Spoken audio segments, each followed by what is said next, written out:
ಕೊರಟಗೆರೆ ತಾಲೂಕಿನ ಹೊಳವನಹಳ್ಳಿ ಗ್ರಾಮದಲ್ಲಿ ಬೆಸ್ಕಾಂ ಇಲಾಖೆಯ ವಿರುದ್ಧ ನೂರಾರು ರೈತರು ಪ್ರತಿಭಟನೆ ನಡೆಸಿದ್ದಾರೆ. ಹೊಳವನಹಳ್ಳಿ ಉಪಸ್ಥಾವರದಲ್ಲಿ ಪರಿವರ್ತಕ ದೋಷ ಉಂಟಾದ ಹಿನ್ನೆಲೆ ಹಲವು ಗ್ರಾಮಗಳಲ್ಲಿ ಕಳೆದ 7-8 ದಿನಗಳಿಂದ ನಿರಂತರ ವಿದ್ಯುತ್ ವ್ಯತ್ಯಯ ಉಂಟಾಗಿದೆ. ಇದರಿಂದ ರೈತರ ನೀರಾವರಿ ಕಾರ್ಯ ಸಂಪೂರ್ಣವಾಗಿ ಅಸ್ತವ್ಯಸ್ತವಾಗಿದೆ. ಪ್ರತಿದಿನ 7 ಗಂಟೆ ವಿದ್ಯುತ್ ನೀಡಬೇಕಾದಲ್ಲಿ ಕೇವಲ 5 ಗಂಟೆ ಮಾತ್ರ ವಿದ್ಯುತ್ ನೀಡಲಾಗ್ತಾ ಇದೆ. ಜೊತೆಗೆ ದಿನದೊಳಗೆ 10-15 ಬಾರಿ ಪವರ್ ಕಟ್ ಆಗ್ತಿರೋದ್ರಿಂದ ರೈತರು ತೀವ್ರ ಸಂಕಷ್ಟಕ್ಕೆ ಸಿಲುಕಿದ್ದಾರೆ. ಈ ಪ್ರದೇಶದಲ್ಲಿ 3,000ಕ್ಕೂ ಹೆಚ್ಚು ರೈತರು ಕೊಳವೆ ಬಾವಿಗಳನ್ನು ಅವಲಂಬಿಸಿಕೊಂಡಿದ್ದಾರೆ. ಆದರೆ ಬೆಸ್ಕಾಂ ಇಲಾಖೆಯ ವಿದ್ಯುತ್ ಕಣ್ಣ ಮುಚ್ಚಾಲೆಯಿಂದ ಅಡಿಕೆ, ತೆಂಗು, ಬಾಳೆ ಹಾಗೂ ರಾಗಿ ಬೆಳೆಗಳಿಗೆ ಭಾರಿ ಹಾನಿಯಾಗಿದೆ. ಭಾಗದ ರೈತರು ವಿದ್ಯುತ್ ಸಮಸ್ಯೆಯನ್ನ ಅನುಭವಿಸ್ತಲೇ ಬಂದಿದ್ದೀವಿ. ಆದ್ರೂ ಸಹ ನಾವು ಎಲ್ಲ ಫೋನ್ ಕರೆಗಳ ಮುಖಾಂತರ ಮಾನವೀಯತೆಯಿಂದ ನಾವು ಇಲಾಖೆಗೆ ಫೋನ್ ಮಾಡಿ ಎಲ್ಲರೂ ಸಹ ಹೇಳಿದ್ದೀವಿ. ಸರ್ ಯಾವತ್ತು ಸರ್ ಆಗ ಈಗ ನೋಡಿ ಸರ್, ನಾವ್ ಹೇಳ್ತಾ ಇರೋದು ಏನ್ ಗೊತ್ತಾ ಸರ್, ನಾವು ಕೊಡೋದೇ ನಿಮ್ಗೆ 2-3 ದಿನ ಟೈಮು. ನಾವು ನಿಮ್ಗೆ ಒಂದ್ಸರಿ ಬಂದ್ ನೋಡಿ ಸರ್, ಬಯಲುಗಡೆ ಬಂದ್ ನೋಡಿ. ನೀವು AC ಒಳಗಿತ್ತು, ಮನೆ ಕರೆಂಟ್ ಇಲ್ಲ, ನಿರಂತರ ಕರೆಂಟ್ ಹೋದ್ರೆ ಮನೆ ಒಳಗೆ ಇರೋಕ್ಕಾಗಲ್ಲ, ಸೊಳ್ಳೆಗಳು ಕಡಿಯೋದು ನೋಡ್ರಿ ಇಲ್ಲಿ ಸರ್. ಇನ್ನೊಂದು ಸಮಸ್ಯೆ ನಿಮಗೆ ನಮ್ಮ ರೈತರ ಸಮಸ್ಯೆ. ರೈತರಿಗೆ ಸಮರ್ಪಕವಾಗಿ ವಿದ್ಯುತ್ ನೀಡಿದ KPTCL ಇಲಾಖೆಗೆ ರೈತರಿಗೆ ಹಗಲೊತ್ತು ಕೊಡಿ ಕರೆಂಟ್ 3 ಫೇಸ್ ಅಂತ ಹೇಳಿದ್ರು. ಆದ್ರೆ ಇಲ್ಲಿ ಕೊಡ್ತಾ ಇರೋದು ಎಷ್ಟು? ಈಗ ನಮಗೆ ಹಗಲೊತ್ತು 2 ಅವರ್ ಕೊಡ್ತಾರೆ, ರಾತ್ರಿ 3 ಅವರ್ ಕೊಡ್ತಾರೆ. ಆ ಕೊಡೋ ಕರೆಂಟು ಸಹ ಕೊಡ್ತಾ ಇಲ್ಲ. ಯಾಕೆ ಕೊಡ್ತಾವ್ರೆ ಕಡಿಮೆ ಯಾಕೆ ಕೊಡ್ತಾವ್ರೆ ಅಂದ್ರೆ, ನಮ್ಮ ಹೊಳನಹಳ್ಳಿ ಸ್ಟೇಷನ್ಗೆ 12.5 ಏನು MCV ಒಂದು ಉಪಸ್ಥಾವರ ಇತ್ತು, ಅದು ಕೆಟ್ಟೋಗೈತೆ ಅಂತ ಹೇಳ್ತಾವ್ರೆ. ಆದ್ರೂ ನಾವು ತಡ್ಕೊಂಡ್ವಿ. ಕೊಡ್ತಾರೆ 5 ಗಂಟೆ ಒಳಗೂ, ಬೆಳಗ್ಗೆ 6ರಿಂದ 8 ಕೊಡ್ತಾರೆ, ಮಧ್ಯೆ ಅರ್ಧ ಗಂಟೆ ಕಟ್ ಮಾಡ್ತಾರೆ. ನಮ್ಮ ತಾಳ್ಮೆನ ಇವ್ರು ಪರೀಕ್ಷೆ ಮಾಡ್ತಾವ್ರೆ.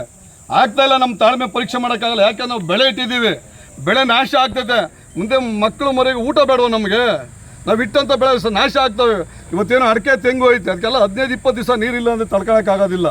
ಇದನ್ನು ಏನಿವತ್ತು ಈ ಕ್ಷೇತ್ರದ ಗೃಹ ಸಚಿವರು ರೈತರ ಬಗ್ಗೆ ಕಾಳಜಿ ಇದ್ರೆ, ಪ್ರಭಾವಿ ಮಂತ್ರಿಗಳಿದ್ದಾರೆ ಇಷ್ಟೇ ರಾಜ್ಯದಲ್ಲಿ, ಅವ್ರು ಏನು ಮಾಡಬೇಕು ಅಂದರೆ ತಕ್ಷಣ 20 KV ನಮಗೆ ಏನು ಟ್ರಾನ್ಸ್ಫಾರ್ಮರ್ನ ತಂದು ತಕ್ಷಣ ಇಲ್ಲಿ ನಮಗೆ ಇದು ಬಗೆಹರಿಸಬೇಕು.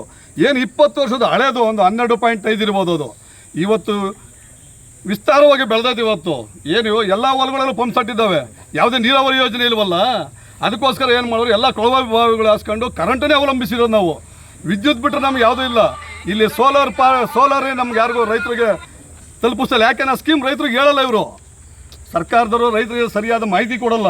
ಅದಕ್ಕೋಸ್ಕರ ನಾವೇನು ಮಾಡ್ತಾ ಇದ್ದೀವಿ, ಈಗ ಇನ್ನು 2-3 ದಿನದಲ್ಲೇ ತಕ್ಷಣ ಅವ್ರು ಏನು ಇವತ್ತು TC ಸುಟ್ಟಾಗತ್ತೆ 12.5 KVದು, ಅದನ್ನು ತಕ್ಷಣ 20 KVದು ಮಾಡಬೇಕು ಅಂತ ಹೇಳಿ ನಾವು ಸರ್ಕಾರಕ್ಕೆ ಒತ್ತಡನೂ ಮಾಡ್ತಾ ಇದ್ದೀವಿ. ಏನು ಇನ್ನೊಂದು ಸಚಿವರಿಗೆ ಹೇಳ್ತಾ ಇದ್ದೀವಿ. ಈ ಭಾಗದ ರೈತರು ಅದನ್ನು ನಂಬ್ಕೊಂಡಿರೋದು ಅದನ್ನೇ. ಅದಕ್ಕೋಸ್ಕರ ನೀವು ಇನ್ನು 2-3 ದಿನದಲ್ಲಿ ನೀವೇನು ಈ TCನ ರಿಪೇರಿ ಮಾಡಲಿಲ್ಲ ಅಂದರೆ ನಾವು ನಿಮ್ಮ ಕಚೇರಿಗೆ ಬೀಗ ಹಾಕಿ ಯಾವುದೇ ಅಧಿಕಾರಿಗಳು ಕೆಲಸ ಮಾಡೋದಕ್ಕೆ ಬಿಡೋದಿಲ್ಲ, ಉಗ್ರವಾದ ಹೋರಾಟವನ್ನು ಮಾಡ್ತೀವಿ ಅಂತ ಹೇಳಿ ಸಂದರ್ಭದಲ್ಲಿ ಹೇಳಕ್ಕೆ ಇಷ್ಟಪಡ್ತೀನಿ. ರೈತರು ಇಲ್ಲಿ ಬಂದಿದ್ದೀವಿ, ಅವರು ಕರ್ಸಿ, ಇಲ್ಲಿ ಕರ್ಸಿ ಸರ್. ನಂದೊಂದು ಪ್ರಶ್ನೆ, ಕರೆಂಟ್ ಇದ್ದಾಗ LC ಕೊಡ್ತಾರೆ ಇವರು, LC ಯಾಕೆ ಕೊಟ್ಟರೆ ಯಾಕೆ ನಾವು ತಗೊಂಡಿದ್ದೀವಿ? ಏನಿಲ್ಲ, ನಿಮ್ಮ 10 ಲಕ್ಷ ಬೇಕು ಅಂತ ಹೇಳ್ತಾವ್ರೆ. ಇವರು ತಂದಾಕ್ಬೇಕಾನೆ ಸರ್, ಇವ್ರು TC ತಂದಾಕ್ಬೇಕಾನೆ. ಒಂದು ತಿಂಗಳಿಂದ TC ಹೋಗೈತೆ 2 ಗಂಟೆ ಕರೆಂಟು.